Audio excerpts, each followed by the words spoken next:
Bonsoir et bienvenue dans le Canal Sportif. On espère que notre 700e émission jeudi vous a plu et on est content de vous retrouver pour la 701e avec Sandra. Ah oui, c'est clair. Et pour débuter cette émission de la rentrée d'automne, du inline hockey avec le début des playoffs, du volley. On recevra notre invité Leonardo Portaleoni qu'on a suivi tout le week-end. Léo est le responsable de la formation de VFM et le coach assistant d'Olivier Lardier en Liga. Ensuite, on lâchera le filet pour filer sur la pelouse de Xamax et des SRD. On va maintenant accueillir un homme invaincu dans tous ces championnats. Oui, il s'appelle Leonardo Portaleoni, responsable de la formation AVFM et assistant en LNA.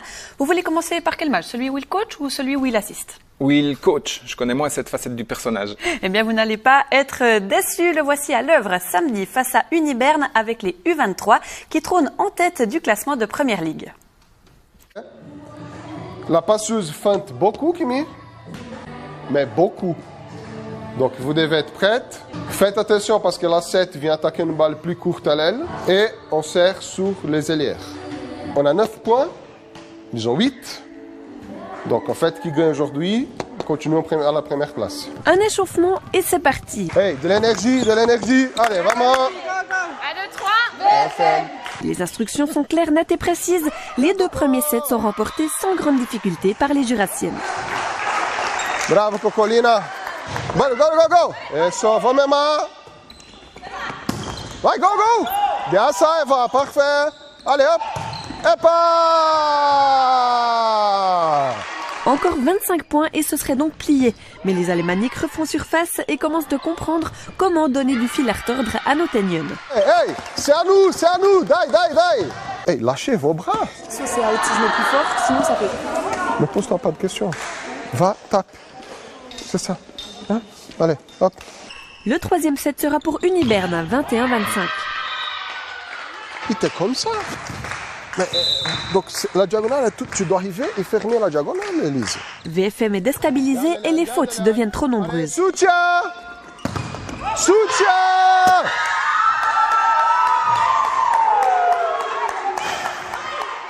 Hey, on a 5 fautes de service, les filles. On les vite, on a cherché, on a été en égalité, les filles. Coco, Kimi! Oh, mais putain de merde! Caralho, Kimi! Les esprits s'échauffent car les filles de Leonardo Portaleoni ne parviennent plus à trouver les solutions et échouent aussi dans le quatrième set. Vai, vai, Eva! Vamos, Eva!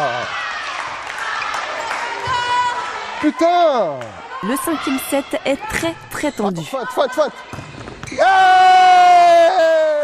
Vamos, vamos! 3 mètres, on bloque pas. 3 mètres, on bloque pas. Le coach tente plein de changements et de feintes et ça paye. VFM s'impose 15-10. Yeah!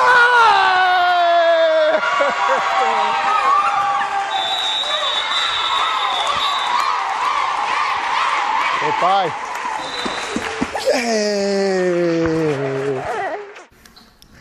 Il s'est remis de ses émotions. Le voici bien tranquille avec nous. Bonsoir Leonardo Portaleoni. Bonsoir. Bonsoir. Je peux être indiscret, vous regardiez qui dans le ciel? D'abord Dieu, sans lui on n'est rien, et puis mon père qui nous a laissé encore cette année. Votre fils est né cette année en plus. Aussi, ouais. C'était juste proche. Oui. Bon, okay. Et là on a vu votre fille dans vos bras pour fêter cette victoire. Oui. Alors vous avez 40 ans, vous êtes brésilien, marié, 2 enfants, citoyen des Breleux, ça contraste avec votre ville d'origine, Santos. Trop, c'est un autre monde. Au Breleux on est 2000 personnes, même pas. Et puis dans ma ville, il y a 600 000, donc ça change beaucoup. La structure sport, art, études existe depuis 20 ans à VFM. Vous en êtes à sa tête depuis 10 ans. La moitié, c'est vous. Ouais, c'est cool. Pour moi, c'est vraiment une fierté de pouvoir être le responsable de cette structure bien reconnue en Suisse et qui n'arrête pas de former des joueuses pour la Liga et pour le volleyball suisse. On va en parler, ouais. Vous êtes arrivé dans le Jura grâce à Roméo Filio. Vous l'avez toujours suivi comme son ombre. Alors pourquoi ne pas cette partie avec lui quand il a démissionné en 2018 de VFM? Quand il a démissionné, moi, je n'étais pas l'entraîneur assistant de la Liga. Donc on était dans le même club, mais on travaillait ensemble, bien sûr, pour les clubs. mais on travaillait pas dans la même équipe, donc il n'y avait pas de raison que je fasse la même chose, quoi. L'émancipation. Roméo, l'impulsif, le sanguin, ce tempérament, c'est l'héritage qu'il vous a légué? Alors, j'étais beaucoup comme ça avant que ma fille arrive en 2016. Okay. Et après qu'elle est née, j'ai complètement changé ma façon de voir les mondes, voir les volets, voir les filles. Ah, vous êtes plus calme maintenant? Beaucoup, beaucoup plus calme, ouais. On a pu voir. On a vu, ouais, on a vu. Eh ben moi, j'ai demandé à vos joueuses ce qu'elles pensent de vous. Regardez. Il est des fois très dur, je trouve, avec nous. Mais sinon, quand on fait les choses bien, il est content de nous. Il nous encourage aussi. Je trouve que des fois, il devrait presque un petit peu plus être positif et moins revenir sur le négatif. Mais sinon, dans l'ensemble, je pense que ça fonctionne bien. Le classement le montre. Il y a des joueuses qui n'aiment pas trop les coups de gueule et tout, mais je pense que c'est très important, surtout dans des matchs comme aujourd'hui, où il faut un peu nous booster. On est dans des phases de jeu des fois très compliquées, on n'arrive pas à trouver des solutions, et il faut vraiment... Il a ce rôle, et je trouve que il faut gueuler un bon coup pour que ça nous réveille un peu et puis qu'on puisse aller de l'avant. Une de ses grandes qualités, c'est qu'il sait toujours faire ce qu'il faut faire, ou il prend le risque d'essayer, faire des changements qui, des fois, pour le public, on se demande un peu ce qu'il fait, mais au final, ça paye toujours. Puis ce soir, il a su nous faire les bons changements, je pense. À côté du terrain, c'est un ami pour nous et je trouve que c'est important. Sévère, audacieux, mais proche de ses joueuses, c'est ça qu'il faut retenir? Oui, écoute, de temps en temps, il faut gauler, hein, il faut réveiller les filles, mais on fait toujours pour chercher la victoire. Donc, il y a des filles qui acceptent plus, des autres moins, mais on cherche toujours qu'ils arrivent à mieux jouer, quoi. Olivier Lardier, le coach de la première équipe, m'a dit que vous avez réussi à amener la culture brésilienne aux Franches-Montagnes. Ça veut dire quoi, la culture brésilienne?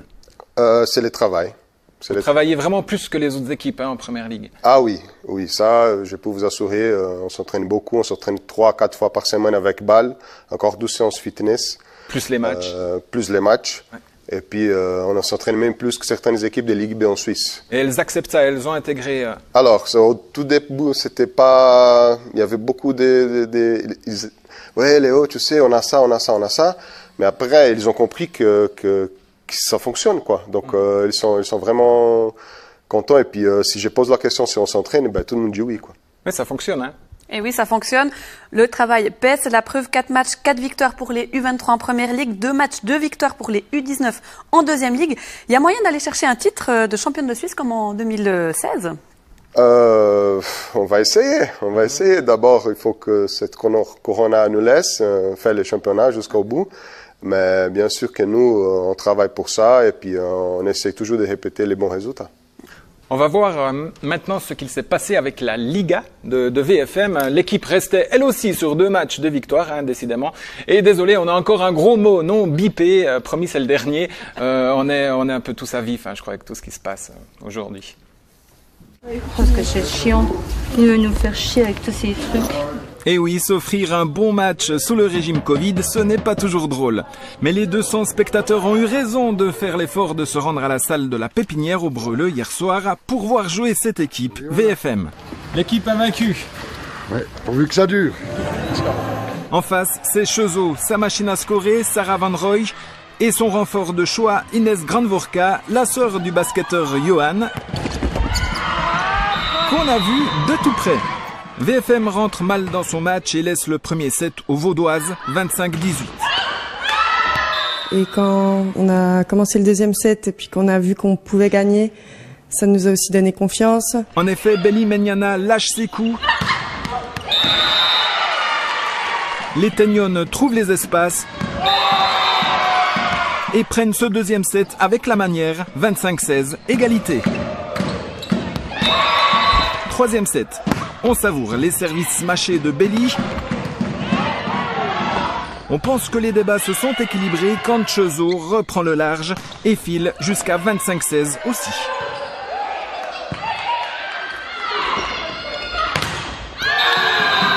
Le quatrième set démarre idéalement pour VFM, 8-2, puis 11-4.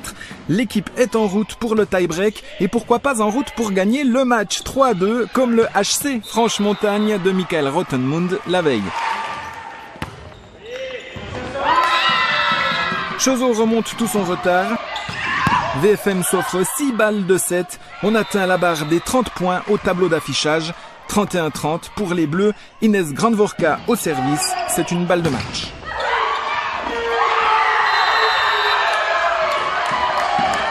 Ça joue à rien du tout. Rien du tout. C'est vraiment le dernier point qui manquait. On était là en défense, on allait sur toutes les balles. C'était vraiment la dernière attaque pour mettre le point qui nous a manqué aujourd'hui. Comment le coach explique-t-il cette défaite? En une phrase, la pression constante de Choseau.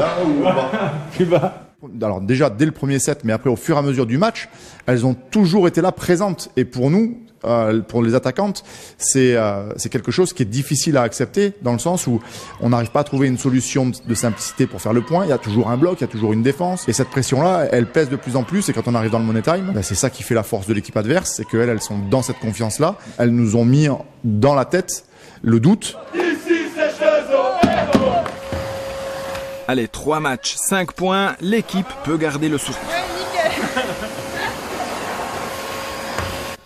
Voilà, dans un club familial, la meilleure joueuse de la rencontre passe l'aspi après le match. Manon Nicolet, typiquement un produit issu de votre centre de formation. Oui, il n'y a pas que Manon, il y a Larissa Rothenbuller, il y a Lara Gerber, il y a les 4 stagiaires de cette année, encore Coralie Varé, Audrey Weber. C'est des filles qui ont tous passé par la structure sport études. Donc, Sarah Gomez aussi, qui a fait ses premiers pas en Liga hier. Oui, oui, elle a commencé hier, c'était sa première fois. Ouais. Et puis elle a bien réussi ses services, elle était présente, elle était calme. C'était vraiment sympa de la voir hier jouer pour la première fois en Liga. Voilà, votre objectif, c'est d'amener des filles en première équipe. Vous en avez environ 9 pour cette saison. Donc, objectif réussi pour l'instant, quoi. Ah oui, oui, bien sûr. On espère qu'elle continue ses chemins pour devenir titulaire et puis que les VFM puissent encore grandir plus. Et cette casquette de coach assistant en Liga, ça vous permet un peu d'assurer un service après-vente, le suivi de ces jeunes joueuses? Exactement, exactement. Comme ça, je peux les voir aux entraînements, en match et puis aider encore plus à les développements, quoi. Même si ça vous prend bien plus de temps. Vous êtes à 100% pour VFM. Ah oui. Et là, donc, on est à 120 avec entraîneur assistant. Oui, écoute, ça fait beaucoup, mais c'est ma passion aussi. Donc, c'est plus facile quand on travaille dans ce qu'on aime, quoi. Bravo. En tout cas, pour tout ce que vous faites, Leonardo, on va vous retrouver en fin d'émission. On a quelques images de foot pour un Brésilien. Vous supportez quelle équipe au Brésil? Santos. Santos, ok. La meilleure, l'équipe de Pelé et Neymar. Alors, on va parler de Santos ou? Eh ben non, nous, on va plutôt partir du côté de Xamax et DSRD. C'est bien. Porta Léonie, pilier de VFM. Prochain match, tiens, c'est vendredi à la Riveraine contre le NUC.